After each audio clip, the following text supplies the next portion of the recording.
Welcome everybody, I'm Joe Smith, I'm the CEO at the hospital. I want to welcome you to the Harvest Festival, a little different this year. Just a few minutes on why you're here. First of all, I think this pandemic has demonstrated a lot of things about us as a country, but first of all, and most importantly to me, I think it's demonstrated how important our hospitals are, our physicians, our caregivers. It's been a difficult time, but throughout all of that, I think the healthcare workers and the hospitals and folks in healthcare have been there right beside you, and I think that's an important thing. And I think regardless of all the uncertainties that have taken place in regard to this, I think one certainty is that your hospital is going to be there. We're here in our same-day surgery area to talk about endoscopy equipment that we're going to be providing because, again, of the work of the foundation. It's important equipment. I think you'll hear a testimonial about how important that is. And then we just want to wish you a happy Harvest Festival. Have a good time, and thanks again for your support. Hi, I'm Sarah Clute-Bain. I'm the Boone County Hospital Foundation Director. I've been here with the foundation for 15 years, and as we know, this year has been unprecedented. We still have our workers here every single day, and we're still providing much needed procedures to our community, and that includes endoscopy. Over the years now, the foundation has been able to provide just in the last few years, over $500,000 back to the hospital and clinics for much needed equipment, and that's been thanks to our community who have really gotten behind the foundation and supported us in these endeavors. As you have heard tonight, it's very important that we have the most up-to-date equipment, the most up-to-date technology, and the foundation is helping make that happen, and it's with your support that we're able to do that. My name is Joel Williams. I am a board member on the Boone County Hospital Foundation. I have spent a night here in the hospital, so I have firsthand knowledge of how great it is to have a facility like this close by. Our board mission is pretty simple. We try to raise money for projects that the hospital normally wouldn't be able to do. And so the last several years we've been successful. I think it's very important that we all try to give back to the communities that we live in and work in. And this is one way that I'm able to do that, is to spend time with this board trying to help develop policy, but also raise money for projects that the hospitals need, which directly impact our community. My name is Megan Dominic, and I am the Director of Surgery here at Boone County Hospital, and I've been with Boone County for over 12 years.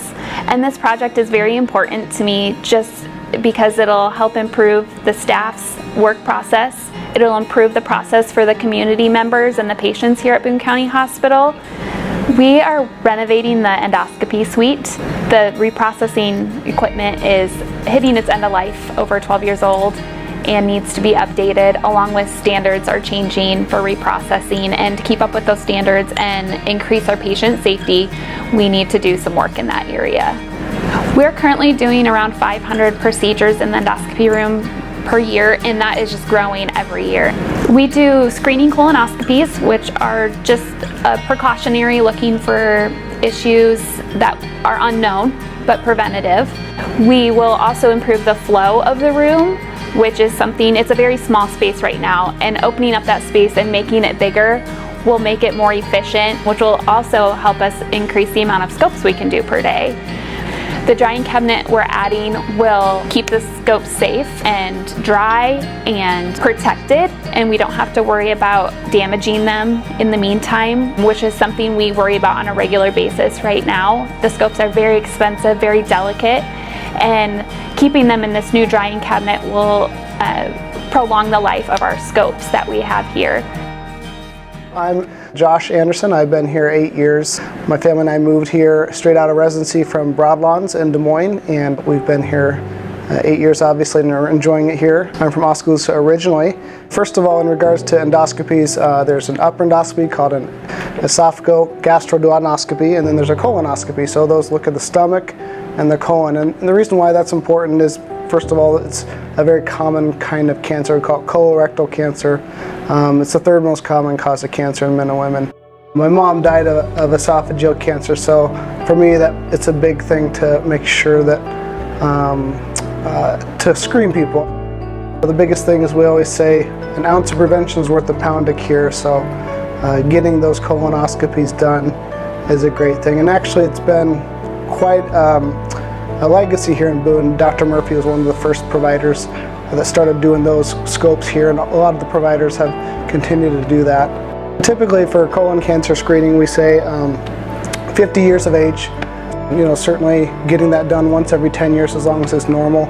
Up to age 75 is important. People who have had a family history of colon cancer should talk to their doctor, but typically it's at least 10 years younger than when their family was diagnosed, or 40 years of age a lot of times. As we have seen over the last 20 years, actually there's a lot more common cancers in younger people. No one's immune to cancer. Anybody can get it, and obviously if you have any questions you should talk to your family doctor. We can see people fairly quickly and get them in fairly quickly. I'm Ryan Brisley, and this is my wife Chrissy, and our two kids, Brooks, who just turned 3, and Bryn. We both grew up in Boone County, or the Boone area actually. I went to Ogden, Chrissy went to Boone. August of 2015, we were in Colorado for a week hiking and doing a bunch of things. And I was 36 years old at the time. And right after that, the end of August, it was August 25th. It was an evening, and just to put it bluntly, I had a real scare, went to the bathroom and just had a lot of blood. And I knew it was more than just a small thing. I knew it was probably something. It just had a bad feeling. We talked about it and didn't sleep much that night. Came up here, went to Dr. Anderson, I think the next day. One thing led to another, but I ended up first off doing a colonoscopy, and then I got CT scans, and I ended up about 3 weeks later having surgery, 12 inches removed of my colon. And after that, they did some further testing on it and determined that I had stage 3 colon cancers. I had no family history at all of colorectal cancer. It totally came up out of the blue. Like I said, I was 36. I was very healthy. By recognizing that I had something that was unusual and probably fairly serious, and going to get the proper tests done, get the colonoscopy, etc. The timing of that whole deal probably could have saved my life. It still was stage 3, so it had metastasized into some lymph nodes already, and without a single symptom. You know, with us being younger and not having health issues or concerns of any matter, the situation was scary and unknown, very vulnerable for him too. So to come to a place that had tools and resources that made us feel comfortable, like we were in the right spot and we were being taken care of, was a big deal.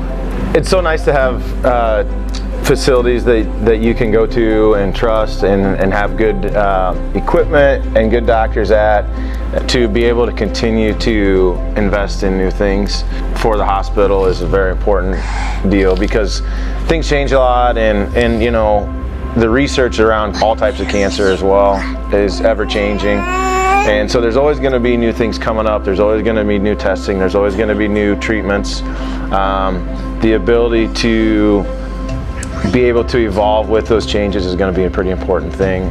Sometimes colorectal cancer can be an embarrassing issue for people that have had it, or family members or whatever, but I've always just told people that after going through it, I'll never be embarrassed to talk about it. I'll never not share my story.